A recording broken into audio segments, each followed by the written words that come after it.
Si lo dejo para el final, después queda muy poca gente. Yo creo que es importante hacer el agradecimiento ahora, agradecerles a ustedes la presencia, sobre todo porque llenan esta sala grande del colegio, agradecer la presencia de autoridades nacionales, del senador Tajana en particular, que es socio del colegio y es economista y colega como nosotros. Agradecemos especialmente a todos los expositores que han participado, y el contador, el economista Cabrera va a hacer referencia específicamente al inconveniente que tuvo la representante del Partido Nacional, que no pudo concurrir, pero mandaron a alguien de más peso, seguramente. Yo digo, hoy la Diaria publicaba, refiriéndose a este debate, algo es algo. Yo creo que desde el 2003, cuando el país empieza a crecer, en estos 11 años, si hay algo que no hay mucho debate, o que hay menos debate que antes, es en materia económica. Creo que todos hemos aprendido que en este periodo hay cosas que son casi como de Estado, o sea, cuidar la política monetaria, cuidar el comportamiento fiscal, tener presente la importancia del gasto social para mejorar la estabilidad de las políticas y la estabilidad política del país. Todo eso son cosas que ya nos acompañan. Nadie estaría pensando en cosas muy disímiles, supongo, en esta mesa.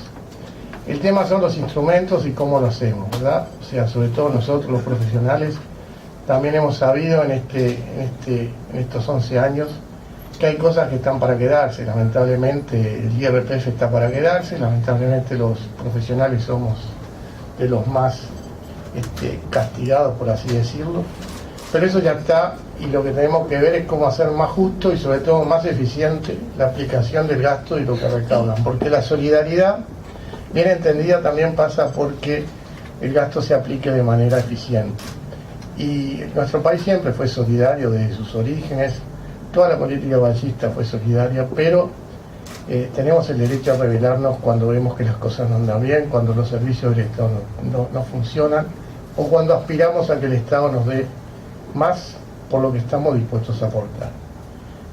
Yo no quiero seguir hablando, le voy a dar de nuevo el agradecimiento especialmente a los panelistas, y bueno, dejo al contador Ricardo Cabrera, que va a exponer cómo va a ser la dinámica de esta reunión. Muchas gracias a todos.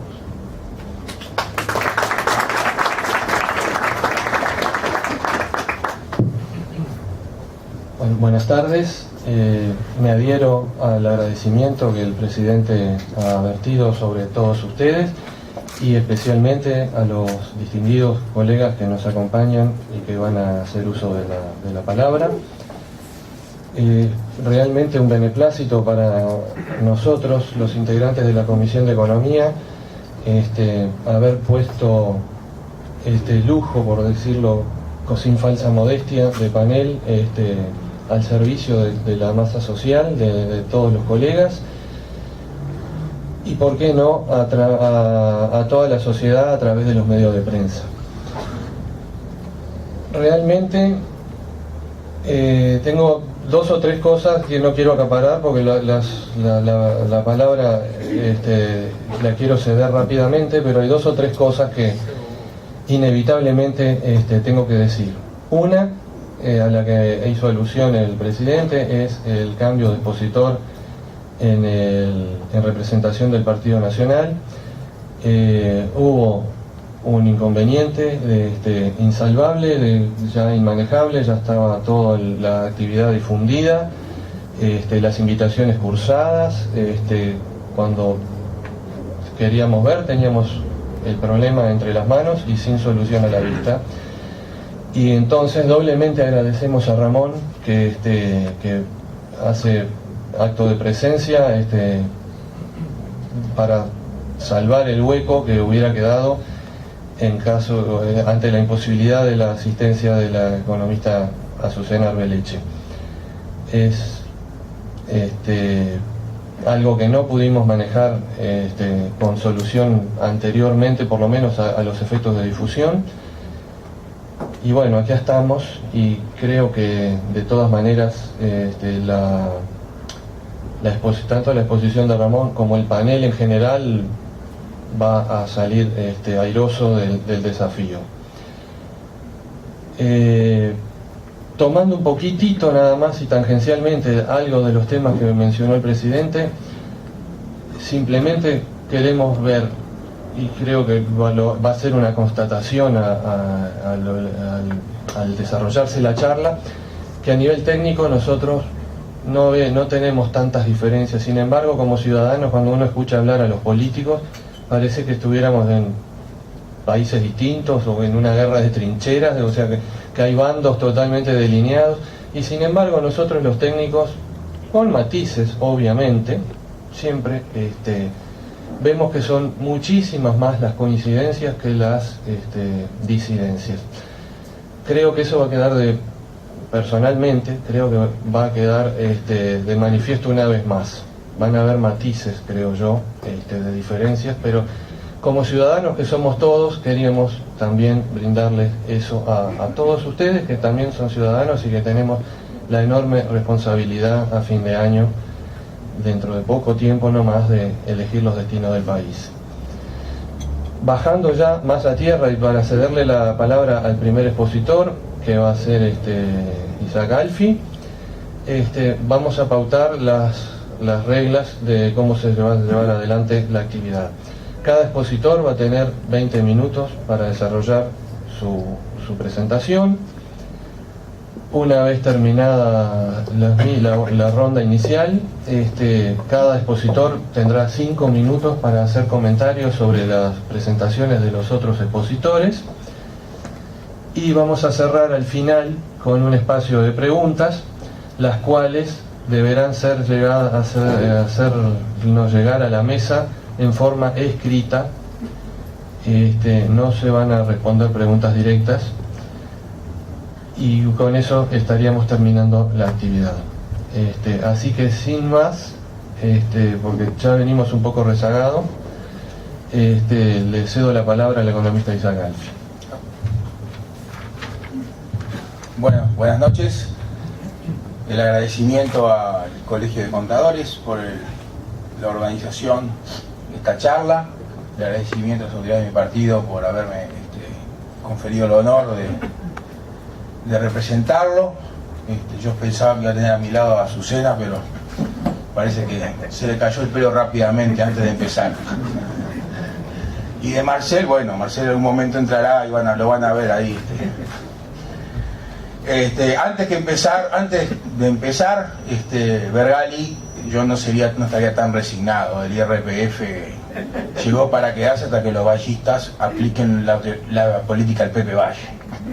Y ahí, cuando los vallistas apliquemos la política del Pepe Valle, en algún tiempo, ya no corto lamentablemente, pero en algún tiempo, en algún periodo de tiempo, eso va a cambiar. Bueno, se nos convoca básicamente por los desafíos y las oportunidades para el próximo quinquenio. Yo quisiera empezar con algún repaso de algunas cosas que yo considero progreso a largo plazo. Algunos yo lo dividí en dos, en los que llamo discursivos, siempre en el área económica, porque de eso estamos hablando acá. No vamos a hablar de otras cosas que podríamos hablar y a mí me encantaría, pero si no, los tiempos son infinitos. Lo que yo podría llamar discursivos, o sea, son acuerdos en el discurso, pero que en la práctica, de hecho, las cosas no se están llevando, o por lo menos no se encaran con la pasión o con la voluntad para que eso suceda. Y lo que yo llamo concretados en los hechos, me puedo olvidar en uno y en otro, me pude haber olvidado de una cantidad, pero por lo menos en mi forma de pensar, o que olvido la mente más rápido, los resumo así. El primero es discursivo. Ya hay acuerdo que la apertura y el comercio libre son beneficiosos, cosa que no era hace 30 años cuando habíamos vuelto a la democracia. Había discusiones infinitas sobre esto. Ahora se llama inserción internacional, antes llamábamos apertura económica. Los nombres cambian, los conceptos quedan. Yo después voy a hacer por qué es discursivo y no es efectivo. Esto está claro que Uruguay no tiene una política de apertura económica. La relación con los organismos internacionales debe ser buena, o sea, no hay que romper con el Fondo, ni con el Banco Mundial, ni con el BID. Son unos muchachos ahí que tienen su tarea que cumplir, desde Bretton Woods para acá, cada uno en lo suyo, pero hay que estar bien con ellos, tenemos programas con ellos, tenemos fondos contingentes, fondos corrientes, para inversiones, por el programa de balanza de pagos, etc. Los mercados financieros son importantes, y entonces también hay que saberse llevar con estos muchachos. Bueno, creo que también ya es un valor asumido de que tener crédito, tener financiamiento, tener buenas calificaciones, es buena cosa para el país. Las cuentas públicas deben estar razonablemente equilibradas. Siempre hablamos de los equilibrios fiscales, hablamos de que el sector fiscal, las finanzas públicas en el fondo son el ancla de todo. De hecho, hay que estudiar un poco la historia y por dónde cayeron todos los imperios. Todos cayeron por las finanzas públicas. La primera inflación conocida en el mundo, por lo menos registrada, fue en Roma, porque el imperio no podía pagar, y como no podía pagar, lo primero que hizo fue bajarle el contenido metálico de las monedas. Cuando la gente se dio cuenta, empezaron a subir los precios. ¿Sí? O sea, con la misma cantidad de oro, plata y cobre, hacían más monedas. La inflación es mala, es un muy mal impuesto, y hay que cuidarse. Además, no solo como impuesto, tiene otros problemas muy importantes en errores en la asignación de recursos y desgastes productivos, en generación de ineficiencias y de improductividades. Y el uso de reservas internacionales para solventar gastos corrientes o inclusive de inversión en general debe evitarse. Tampoco era un valor asumido. Yo de esto ya hace menos de 20, 30 años, yo hace 15 años y hasta menos también escuchaba que había que usar reservas internacionales en determinados momentos. No es que no se haya que usarlas nunca, pero en todo caso hay que ser límite. Me equivoqué de lugar, más que discursivo tenía que haberlo puesto en hechos concretos, y disculpen el error. Los concretos, o sea, también hubo progresos en otras cosas. La inversión extranjera es tan buena, y a veces está mejor que la local, porque generalmente trae un progreso tecnológico que es difícil de tener localmente. Esto está concretado, de hecho, yo creo que es una de las aristas salientes. El cambio de la reglamentación en la ley de inversiones le dio un impulso que no tenía a la propia ley, y claramente ha dado los resultados, yo creo que buenos resultados. Las deudas se deben pagar, y los contratos, todos los contratos están para respetar, y las reglas deben ser estables. Estables no quiere decir que no cambien, pueden cambiar porque los tiempos cambian, pero dentro de un marco de previsibilidad. Yo creo que estas cosas sí, claramente ha habido una continuidad de las políticas y una concreción. En algún caso, como el primero, para mí claramente una mejora. ¿Dónde no? Yo encuentro que todavía no hay un acuerdo. Para mí hay un problema de que no se comprende, desde mi punto de vista, que la capacidad para competir empieza con la flexibilidad, con tener flexibilidad. Y en Uruguay estamos muy inflexibles. Tenemos enormes rigideces, muy parecidas a la de Europa en muchos aspectos, y ahí tenemos la comparación entre Europa y Estados Unidos, que Europa sigue arrastrándose y se va a arrastrar por 5 o 7 años más, ¿sí? Porque esa tiene una inflexibilidad enorme, y Estados Unidos, con su flexibilidad, ha logrado dominar el monstruo y empezar a crecer a un ritmo bastante considerable. Entonces acá tenemos rigideces en materia legal, tenemos mercados monopólicos, tanto de hecho como de derecho, tenemos regulaciones e injerencia de estatales y asuntos privados de todo tipo, hay mucha discrecionalidad en los reglamentos y en las leyes, se han introducido muchísimas discrecionalidades donde el Estado puede otorgar o puede no otorgar con facultades excesivas, autorizaciones o no, y además hemos estado asistiendo a un Estado proponiendo y haciendo negocios directos con los privados que es de una inconveniencia, que creo que algunos ejemplos sobran para seguir abundando en el tema. Bueno, ¿cuál es la situación actual desde nuestro punto de vista? La situación actual de los últimos años se la puedo resumir a mi gusto en carencia absoluta de reformas estructurales. El Uruguay creció, y todo el crecimiento de las últimas 2 décadas, y el más fuerte naturalmente, por un ambiente internacional excepcional del 2003 para adelante, a partir de grandes hitos de reformas estructurales. No hay reformas estructurales. En todo caso, Uruguay se montó sobre esas reformas, pero quedó ahí, no avanzó. Pero lo que pasa es que el tiempo pasa, y 10 años es mucho, y cambian muchas cosas, y eso hay que seguir haciéndolo. Es claro que estamos encerrados en una comarca que no funciona y no vale la pena abundar. Tenemos graves problemas sociales, tenemos problemas sociales en educación, en salud, en seguridad, que son graves. Voy a repasar básicamente solo en educación hoy, para no aburrir, pero claramente, ¿sí?, esos problemas tienen que ser encarados de una forma diferente a la forma que se han encarado hasta el momento. Hay un deterioro significativo en la infraestructura básica, sobre todo en la infraestructura física de las carreteras, que impone un alto costo. Tenemos un alto endeudamiento, y yo voy a justificar con un par de gráficos y explicando el porqué de que yo entiendo que tenemos un alto endeudamiento. La situación de las finanzas públicas hoy es absolutamente insostenible, está claro, un déficit de arriba de 3,5 del producto, bastante más en principio, porque hay algunas cosas que están contadas como ingresos que no deberían contarse, pero no importa. Eso nos lleva a un crecimiento de la deuda que, si esto no para en dos años más, estoy seguro que las calificadoras nos ponen bajo revisión y nos bajan la nota. No tengo la más mínima duda.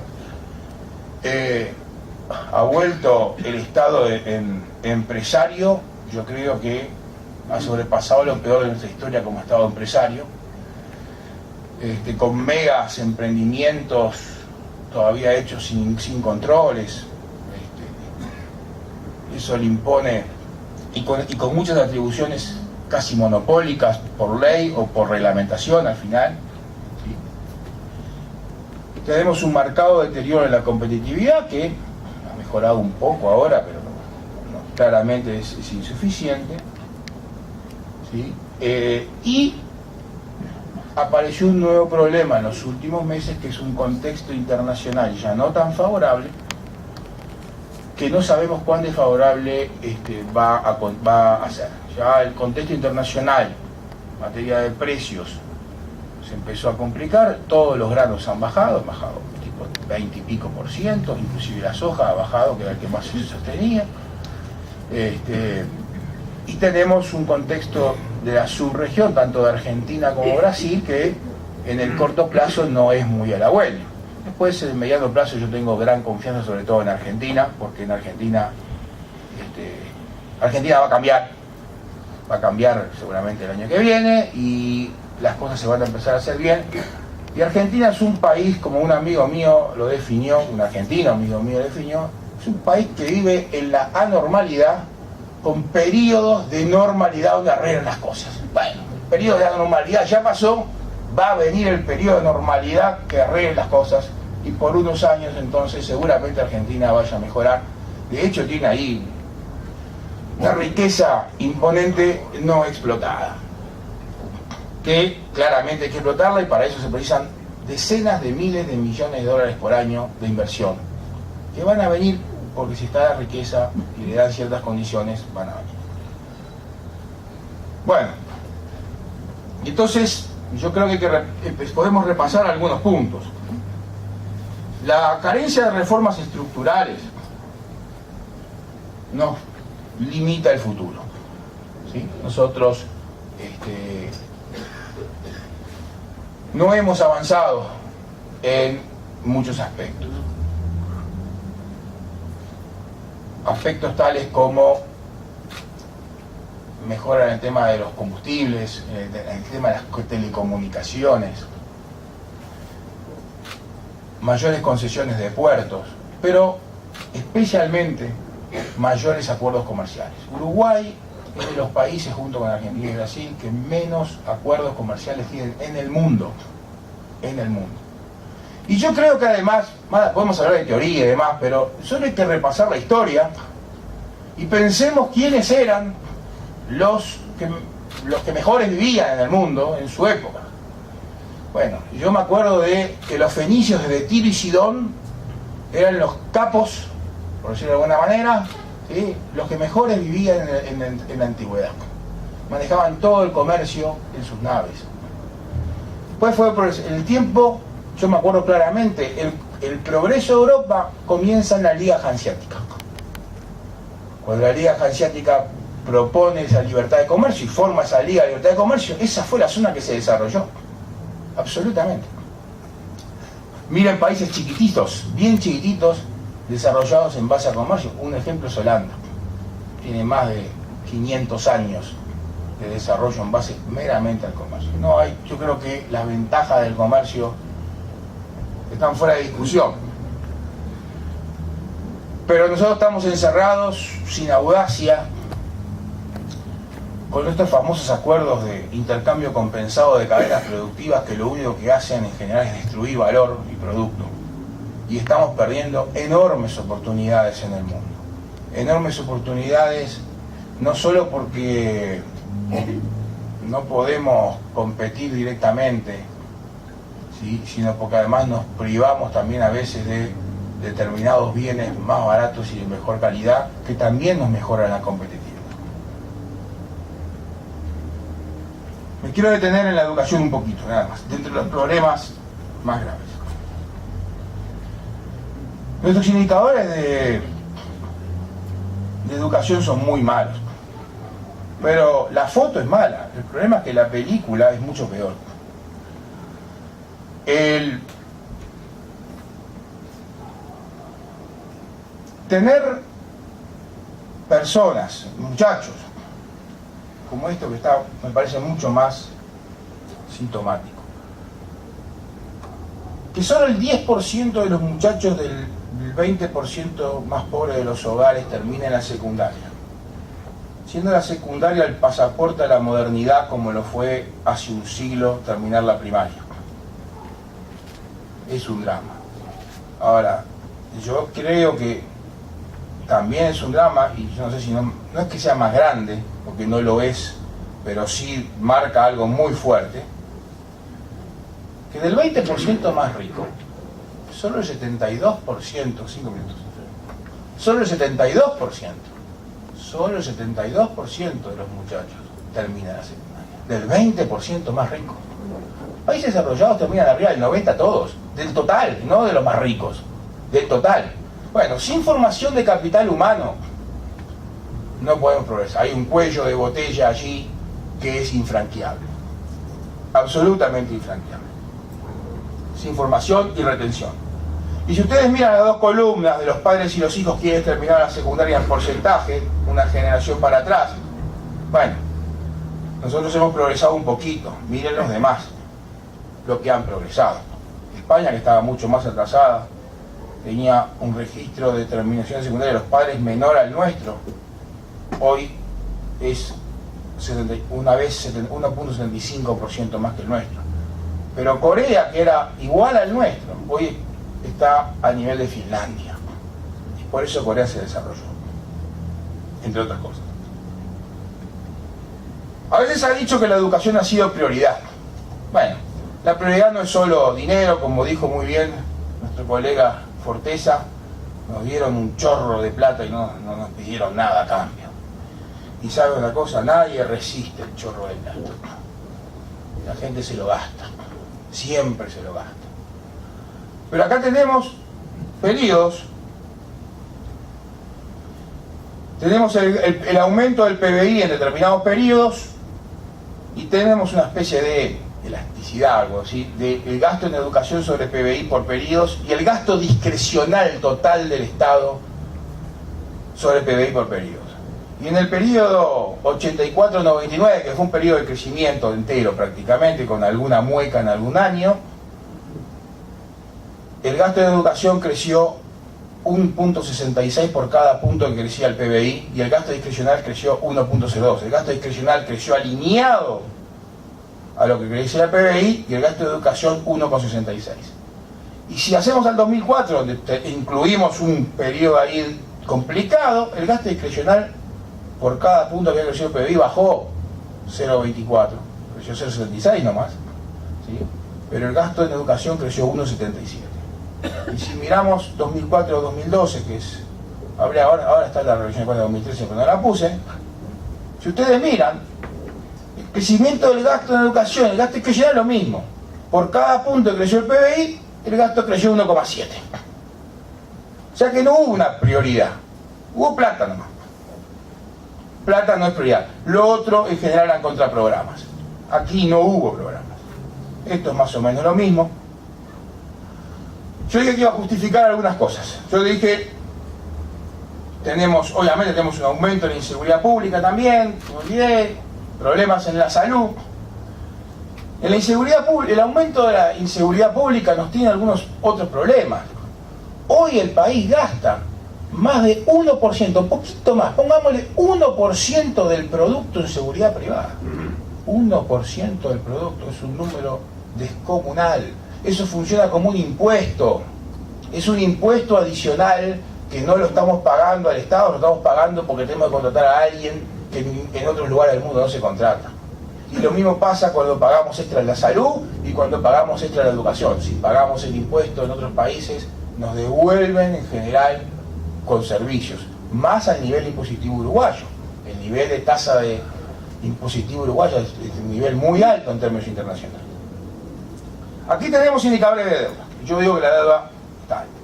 Esta línea, no sé, celestita, es la deuda bruta en términos corrientes. Y yo mido deuda bruta, en realidad no es bruta, es bruta con algún, es la deuda bruta, perdón, la deuda bruta en términos corrientes. Esto es lo que da el ratio deuda-producto. El ratio de deuda-producto, medido en términos corrientes, tiene un par de problemas. Tiene un problema a veces con el tipo de cambio, porque una parte está en dólares, depende del momento, a veces está mucho, ahora está bastante menos, ahora es 40-60 aproximadamente, 40 en dólares, 60 en pesos. Pero tiene otro tema que es una corrección al ciclo. El Producto Bruto Interno no, a veces está por encima del ciclo, a veces está por debajo de su tendencia a largo plazo. Entonces, cuando uno corrige esas, yo tengo lo que es la línea verde, que es una deuda bruta de paridad. Y la deuda bruta de paridad, hoy, está prácticamente en 76%. Y alguien me dirá, bueno, pero mire que hay muchas reservas. Bueno, yo le hago una deuda neta, pero no le saco las reservas. Le saco algunas cosas que claramente son activos utilizables. Hay otros activos que no son utilizables. Por lo pronto en las reservas internacionales hay como 8.000 millones de dólares que seguro no los podemos utilizar porque son depósitos de encaje, tramos en el Fondo Monetario Internacional y otras cosas. Pero antes también habían reservas internacionales y tampoco las desconté. Y además hay un tema. Yo no conozco ningún gobierno que no agote sus reservas antes de empezar a pagar la deuda. Por lo tanto, para mí la medición correcta es, en todo caso, esa deuda neta allí, pero el problema no es, el valor es enorme, el tema es el crecimiento. Y el crecimiento viene por esto. Aquí tenemos de vuelta el gasto primario y el gasto primario a PBI potencial. Bueno,